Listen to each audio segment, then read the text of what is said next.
Bismillah, mari kita belajar lagi, kita mulai ngaji filsafat lagi.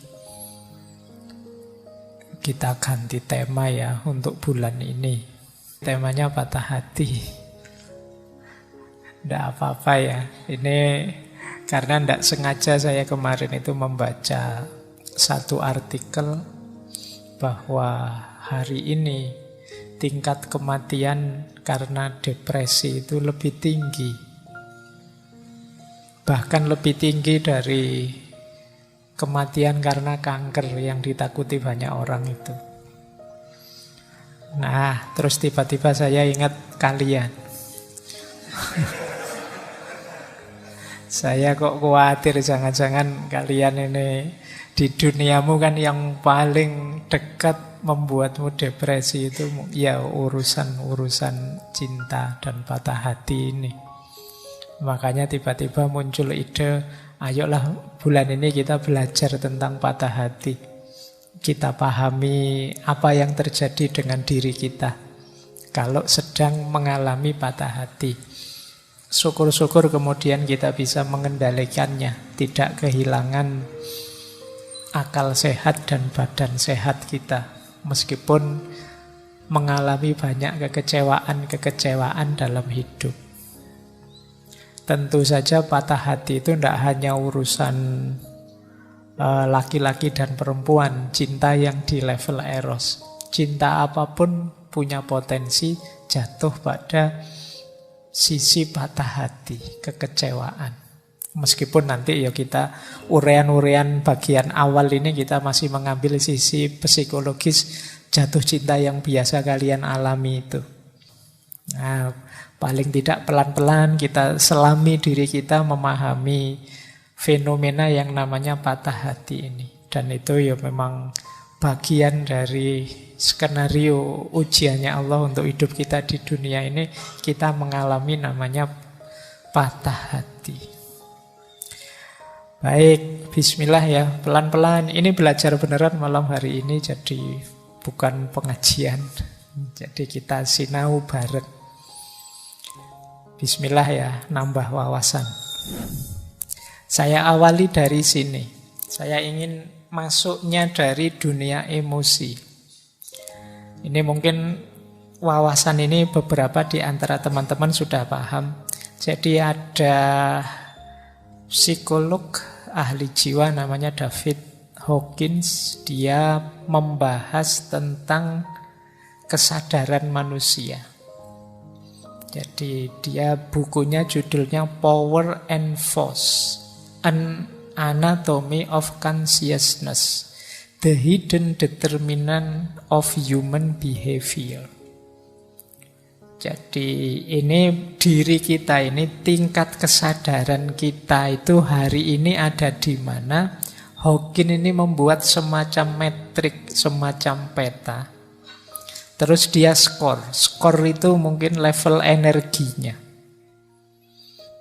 Jadi hidup kita ada di level kesadaran yang mana? Itu ada sekitar 8 tambah 9, 17 level. Yang jumlahnya 8 yang awal itu namanya force. Force ini coraknya agak negatif. Jadi kalau kita ada di level force ini, kita terjebak di situ, kita harus berjuang keluar dari situ. Yang level tinggi sisanya namanya power. Kalau power ini dimensi ketika kita mengembangkan diri. Berarti kita sudah meningkat dari kondisi force tadi. Nah, ini sisi-sisi kesadaran kita. Ini ada 17 tadi. Yang paling rendah malu, yang paling tinggi pencerahan. Ya tentu saja mungkin dalam diri kita ada banyak. Saya sudah levelnya cinta Pak, tapi kadang-kadang ya ada malunya, kadang ada takutnya ya. Tapi ini yang dimaksud yang dominannya. Ada orang yang dominan dalam hidupnya itu isinya rasa malu saja. Sehingga dia merasa minder, tak berdaya, tak berharga. Ini level kesadaran paling rendah kalau versinya Hawkins. Nah, paling tingginya itu pencerahan. Makanya dia menskor energinya, level paling rendahnya 20, level paling tingginya 1000. Nah, ini mungkin menarik untuk teman-teman bahan refleksi. Saya itu dominannya ada di mana? Kesadaranku. Kalau yang paling rendah malu tadi ya, rasa minder, tak berharga, itu powernya 20. Energi 20 itu ya sulit kita mengharapkan kontribusi besar dari kita untuk hidup. Jadi ini orangnya agak mungkin sangat-sangat introvert, merasa minder, merasa tak berharga. Yaitu nanti patah hati itu ada di mana, cinta ada di mana. Nanti kita lihat betapa jauhnya drop kesadaran dari cinta jadi patah hati. Apalagi terus gara-gara patah hati terus minder. Cinta itu kan 500. Begitu terus jadi minder, malu. Mungkin minder karena, wah berarti saya ini tidak layak dicintai atau tidak layak mencintai orang, terus jadi minder. Itu kita drop jadi 20 energinya. Dari sangat aktif luar biasa jadi turun. Naik satu level dari malu ada menyalahkan diri, rasa bersalah. Ini kadang-kadang orang patah hati kan juga bisa menyalahkan diri. Salahku. Wong ya cuma minta setia saja, aku kok ndak bisa. Nah, terus kamu kecewa, menyalahkan dirimu. Itu hidup dalam rasa bersalah, itu level energinya cuma 30. Susah produktif, pasti susah kreatif. Naik satu level ada lebih tinggi, tapi juga tidak kalah buruknya. Namanya apatis. Ini wujudnya biasanya putus asa. Jadi sudah tidak ingin apa-apa lagi. Bangkitlah, sudah tidak mau. Ayo perjuangkan, tidak mau, sudah apatis, sudah tidak mungkin aku sukses, tidak mungkin aku bisa dapat lagi. Sudah gonta-ganti berapa kali kok terus putus terus, sudahlah, tidak usah mikir itu lagi. Ini apatis namanya. Orang kok dominan hidupnya apatis, isinya putus asa saja, ya pasti tidak produktif. Jadi tingkat kesadarannya masih rendah. Naik satu level menyesal. Menyesal lumayan 75, tapi itu pun masih kelompok rendah. Hidup dalam penyesalan, itu mesti tidak produktif. Ini kita ada masih di ranah force, ranah yang tertekan.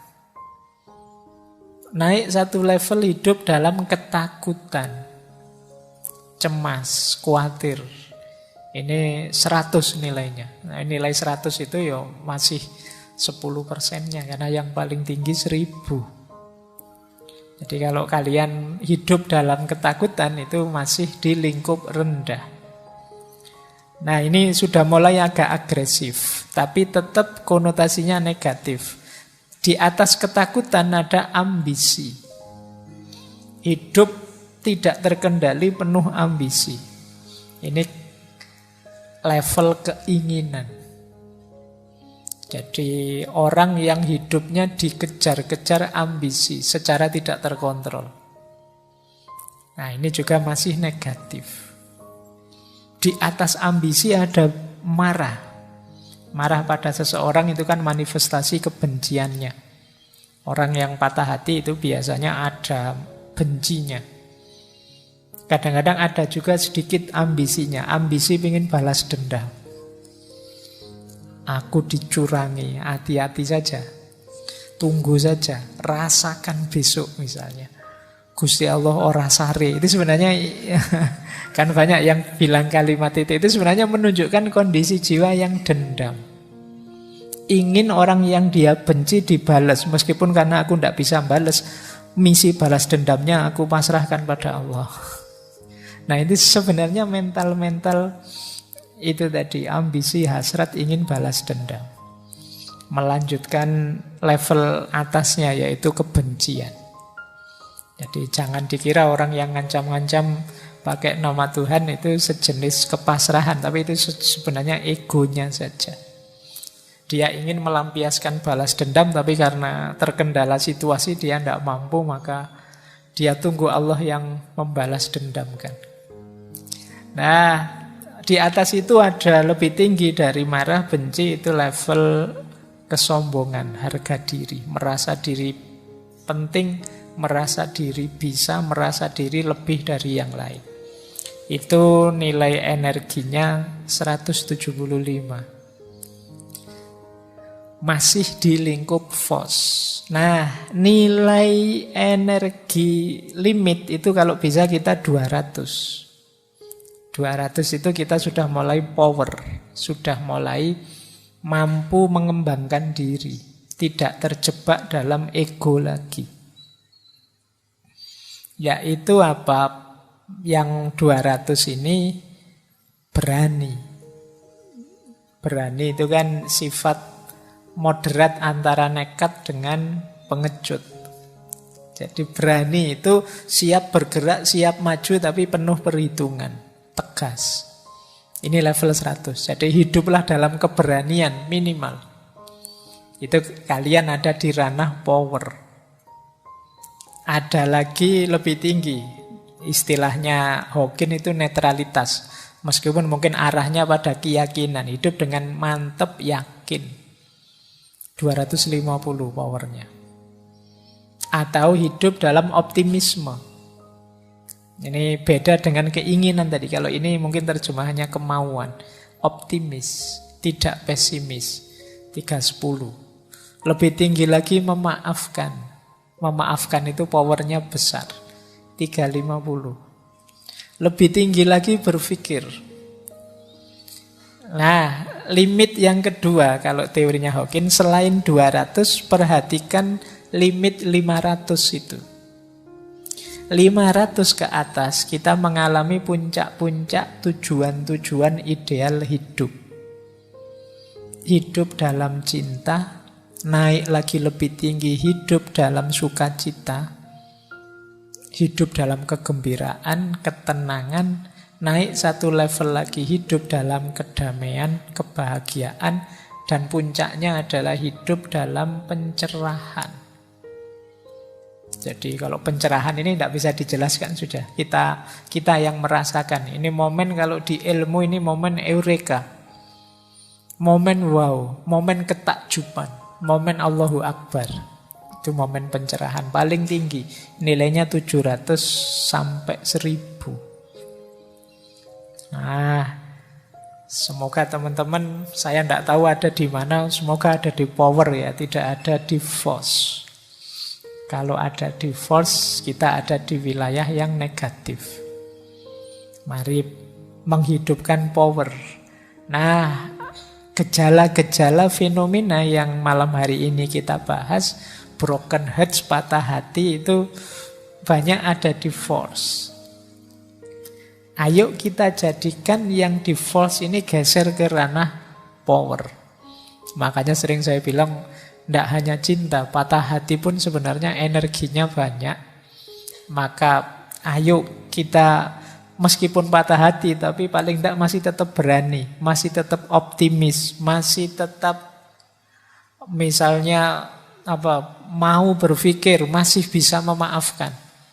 Sudah patah hati, diputus, tidak mau memaafkan, dendam lagi. Oh, itu kamu ada di force. Kamu terjebak dalam kegelapan rasa sakitmu. Coba kamu mau memaafkan, kemudian optimis melihat ke depan, bisa menerima, apalagi tetap tenang, bahagia. Oh, kamu luar biasa. Nah, ini cara antara lain, karena teori untuk membaca jiwa itu kan luas sekali. Ini antara lain dari para ahli jiwa untuk memahami fenomena kesadaran kita. Ini loh yang mendorong hidup kita. Ini nanti jadi profil kepribadian kita. Kalian setelah ini boleh introspeksi. Pak, saya itu tipe orangnya pemikir, Pak. Lumayan.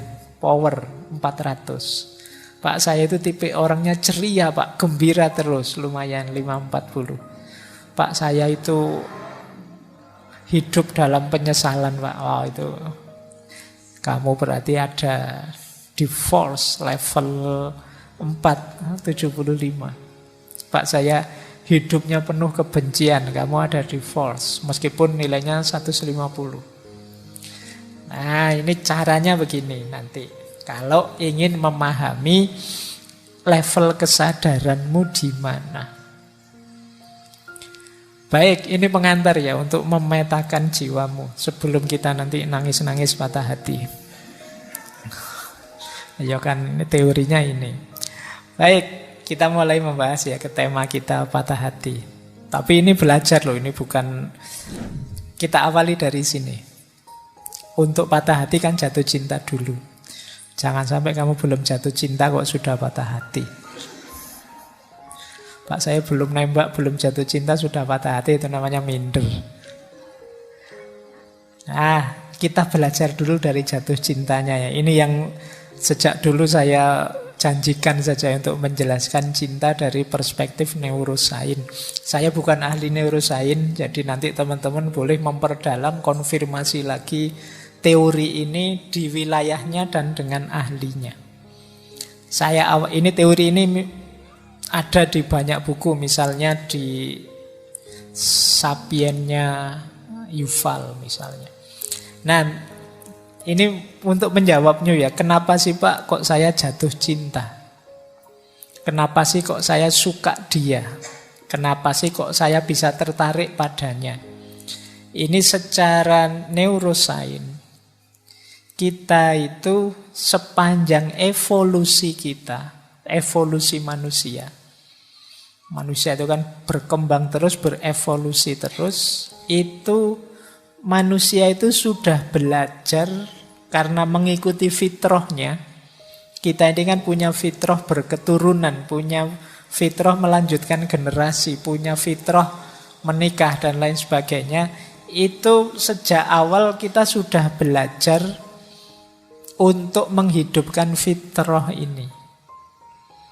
Nah, maka otak kita terkondisikan untuk mengikuti fitrah itu, termasuk fitrah berketurunan. Nah, maka generasi manusia awal itu juga sudah punya ideal-ideal, pasangan yang menurut mereka cocok untuk melanjutkan generasi. Mungkin ada yang menganggap ini cari saja yang subur, yang cirinya begini, cari saja yang aktif, yang cirinya begini, cari saja. Itu nenek moyang kita sudah punya standar-standar. Mereka belajar, oh jangan menikah dengan perempuan kayak gini deh, kalau kayak gini itu. Nanti perempuan jangan mau kalau dinikahi laki-laki kayak gitu deh. Ini sepanjang sejarah manusia itu belajar tentang ini. Sejak era purba manusia sudah belajar. Nah, pelajaran ini direkod dalam otak manusia. Yang itu kemudian lama-lama terkumpul, sandinya tersimpan di otak kita, dalam sinyal-sinyal saraf-saraf otak kita. Jadi itu warisan nenek moyang kita. Di dalamnya ini ada sirkuit macam-macam, termasuk tadi standar-standar pasangan ideal. Yang itu nanti didukung oleh hormon neurotransmitter yang ada di kepala kita. Jadi sandinya sudah ada. Misalnya tipe ideal istri versi Indonesia mungkin beda dengan tipe ideal versi Afrika atau versi Amerika. Versi Melayu mungkin beda dengan tipe ideal versi manalah, India atau mana. Ini sesuai rekod cetak yang ada di kepala kita. Ini warisan nenek moyang kita. Nah, selanjutnya isi kepala yang isinya sandi-sandi itu akan jadi secara tidak sadar jadi standar kita. Kalau melihat pasangan yang menurut sandi-sandi tadi cocok, menurut sirkuit-sirkuit tadi cocok. Itulah mengapa kadang-kadang bagi temanmu, sahabatmu yang satu ini tidak menarik, tapi kok malah temanmu yang satunya jatuh cinta sama dia, itu mungkin ada warisan-warisan standar yang cocok. Nah, mungkin misalnya nenek moyangmu dulu trauma punya pasangan kok merengut saja, terus dia punya pokoknya cari istri yang murah senyum lah besok misalnya. Itu terus jadi tergambar di kepalamu, terpola, nanti ini mungkin lama-lama diwariskan. Makanya saya pernah baca buku terjemahan itu yang isinya, jangan jadi orang yang murung karena kemurunganmu akan diwariskan ke generasi selanjutnya. Jadi orang yang ceria, jadi orang yang bahagia. Makanya jangan pakai rumus, saya susah ndak apa-apa Pak, yang penting anak saya besok seneng. Itu ndak laku kalau pakai teori ini. Kalau kepingin anakmu, generasimu yang akan datang seneng, kamu harus jadi orang yang gembira juga. Nah, ini asal-usulnya. Kenapa kok kamu bisa jatuh cinta sama dia? Kemungkinan standarnya dia cocok dengan standar yang ada di kepalamu. Yang ini mungkin kamu tidak sadar. Oh enggak kok Pak, saya itu tiba-tiba saja seperti ada yang narik terus jatuh cinta sama dia. Saya tidak pakai mikir. Ya sebenarnya itu karena sudah ada pola, sudah ada standar yang ada di kepalamu. Jadi ketika standar ini secara tidak sadar ketemu, itu mungkin kayak lampu ninu-ninunya itu bunyi terus. Wah ini cocok ini. Nah, yo alhamdulillah kalau yang membunyikan standarmu itu dia juga bunyi standarnya. Nah, berarti sama-sama jatuh cinta. Kalau tidak ya kamu bunyi sendirian. Jadi bertepuk sebelah tangan kamu. Ah, itu cikal bakalnya patah hati di situ. Jadi kalau kamu ketemu kok terus sinyalmu bunyi, kamu boleh tanya, sinyalmu bunyi juga enggak? Nah, kalau ternyata enggak, ya kamu siap-siap sudah ancang-ancang mundur. Nah, ini awalnya begini. Nah, yang penting bukan ini, yang penting selanjutnya. Setelah jatuh cinta, ini yang menarik. Pusat-pusat rasional di otak kita macet. Jadi otak emosionalnya meluap. Jadi yang kuat sekali emosinya, rasionalnya macet. Itu kenapa jatuh cinta itu sering kelakuannya orang jatuh cinta itu tidak logis, tidak masuk akal. Orang jatuh cinta itu seperti orang mabuk. Bahkan ada yang bilang orang jatuh cinta itu seperti orang pecandu narkoba. Ketika orang kecanduan itu kan selalu ingin dapat itu terus. Kalau biasanya nyuntik ya suntikan terus. Jadi kalau kalian saking rindunya gelisah pengen ketemu sampai rasanya bolak-balik, itu persis seperti orang sakau. Rumusnya memang begitu. Gejala kimia yang ada di otakmu begitu. Jatuh cinta itu semacam ketergantungan. Nah, sistem amigdala, sistem singguli kortek macet. Sistem amigdala itu sistem ketakutan, kesiagaan. Sistem berpikir kritis juga macet. Jadi, akhirnya apa? Banyak orang bilang, wah orang mencintai itu tidak masuk akal, tidak rasional. Kewaspadaannya turun, daya kritisnya turun. Jadi, aktivitas ini didukung oleh berbagai hormon. Jadi seperti dopamin, oksitosin, serotonin, wis itu tambah. Kamu tambah melekat, tambah rasanya tidak bisa putus sudah. Makanya jangan heran, bagi yang pernah ngalami jatuh cinta itu rasanya sejuta rasa. Meledak-ledak, pokoknya tidak bisa dikontrol. Karena memang otak rasionalnya macet. Jadi kadang-kadang yang dilakukan tidak masuk akal. Ada ndak yang di sini nelpon mulai isya sampai jam 3? Ya, saya pernah diceritain begitu. Ada yang cuma bilang sudah ya, saya mau tidur gitu. Terus yang sana bilang ya silakan tidur dulu. Ya kamu dulu lah. Ya kamu dulu. Itu bolak-balik kamu dulu bisa sampai jam 1 malam itu. Miss you too, bolak-balik miss you too. Yo, itu ngapain anak-anak itu? Nah, sinyal-sinyal rasionalnya macet itu. Jadi agak berat memang. Jadi ini perspektif neuroscience ya. Jadi ternyata jatuh cinta seperti itu. Makanya mabuk cinta itu rumusnya tadi. Gempuran hormon oksitosin, dopamin, dan serotonin. Oksitosin itu orang menyebutnya hormon cinta. Karena berhubungan dengan perasaan, kasih sayang, emosi, keterikatan antar manusia. Kemudian dopamin. Dopamin ini hormon kenikmatan. Kalau kita merasakan nikmat, otak kita melepaskan dopamin ini. Misalnya kita makan enak. Begitu makan makanan enak, keluar hormon dopamin ini. Mendengar lagu kesenangan kita, keluar dopamin ini. Ketika dopamin ini keluar, biasanya kita tambah bergairah, tambah semangat, tambah kreatif. Jadi cuma ya dopamin ini yang namanya kenikmatan itu kan ada durasinya. Tidak tahan lama. Itu makanya orang jatuh cinta itu beda antara pertama kali jatuh cinta dengan 6 bulan sesudahnya, setahun sesudahnya. Apalagi 4 tahun sesudahnya. Ya, gairahnya berbeda, intensitasnya beda. Jadi, kenapa ya sudah mulai berkurang asupan dopaminnya. Nikmatnya beda, kayak kita makan itu loh. Waktu lapar-laparnya makan, itu kan nikmat luar biasa, senengnya luar biasa. Tapi ketika kita tambahi piring kedua, mungkin nikmatnya tinggal setengah. Kita tambahi piring ketiga, mungkin nikmatnya tinggal seperempat. Piring keempat sudah tidak muat lagi, tidak enak, sudah kita paksa muntah mesti. Meskipun makanan kesenangan kita. Nah, mungkin kesenangan kita pasangan mungkin juga begitu. Jadi kalau hanya berhenti di kesenangan, durasinya pendek. Kalau hanya ingin mencari senang, itu tidak panjang.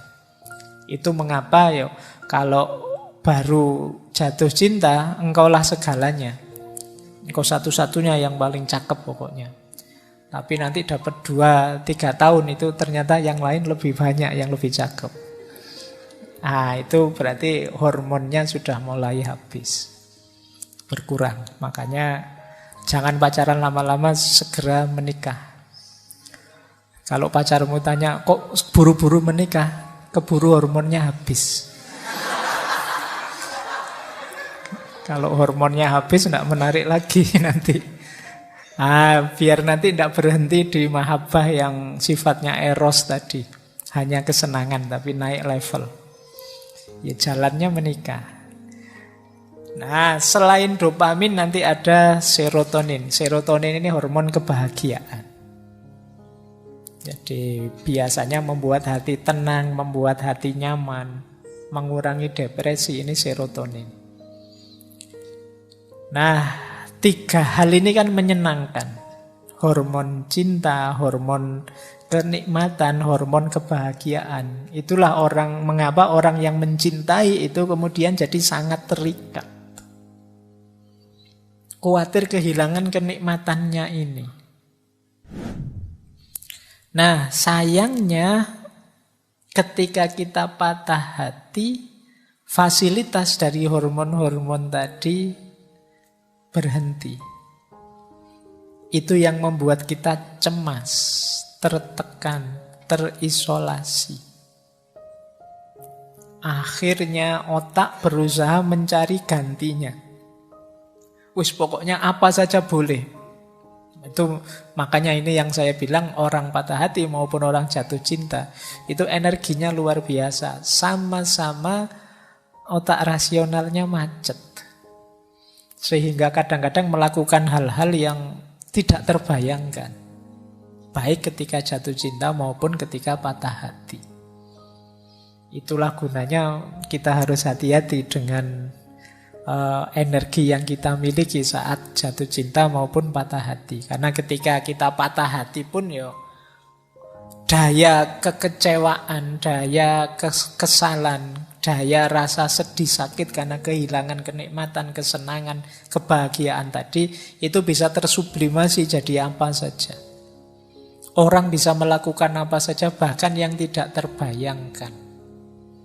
Ada banyak cerita-cerita bagaimana orang patah hati atau orang jatuh cinta itu melakukan hal-hal yang sama sekali tidak terbayangkan oleh kita. Mungkin kalau kita Geleng-geleng tidak akan mau seperti itu. Tapi bagi yang ngalami jatuh cinta itu tidak masalah melakukan itu. Jadi orang luar yang melihatnya, alah kok gitu amat sih wong jatuh cinta aja kok. Itu wong patah hati itu aja susahnya apa sih mbok nyari lagi. Ya kamu yang tidak ngalami ngomong enak saja begitu. Yang ngalami itu jungkir balik dia. Diputus emangnya kenapa mbok yo nyari lagi. Yang lain ya banyak, mau yang lebih jelek apa lagi. Misalnya. Tapi tidak sesederhana itu loh. Bagi kalian yang pernah ngalami, semoga tidak ada. Ya saya tahu lah, ini kan anak alim semua. Nah, ya, jangan-jangan kasusnya seperti tadi, belum pernah jatuh cinta Pak, ya tidak mungkin patah hati. Tidak masalah bahwa orang yang patah hati itu bagi dia tidak masalah dia melakukan apapun asal bisa ada ganti dari kenikmatan, kebahagiaan, rasa cinta tadi yang sekarang hilang. Karena sebelumnya sudah terlalu melekat ke sana. Nah, ini kalau dijelaskan secara neurosains ya, secara hormonal. Maka sebenarnya tema bulan ini itu saya dedikasikan untuk yang patah hati. Ayo kita temani mereka. Karena mereka ini sering hanya diketawain saja sama lingkungan sekelilingnya. Kita selalu mengagung-agungkan cinta, kita ngomong kemana-mana tentang betapa luar biasanya cinta. Tapi kita lupa ada sisi gelapnya cinta yang namanya patah hati. Yang oleh masyarakat dipandang remeh, dipandang sepele. Padahal bagi yang ngalami itu beratnya luar biasa. Jadi kita mungkin susah menasehati mereka. Saya bilang tadi banyak saluran-saluran rasional yang mampet, tapi paling tidak kita bisa menemani mereka. Nah, itu sebenarnya tujuannya, biar mereka juga merasa ternyata yang aku rasakan ini sesuatu yang penting. Mereka ini mungkin agak paradok, masyarakatnya bilang alah begitu aja, alah wong ndak penting saja, tapi kok sakitnya seperti ini ya, kok beratnya seperti ini ya. Baik. Oke ya, ini penjelasan perspektif neurosains.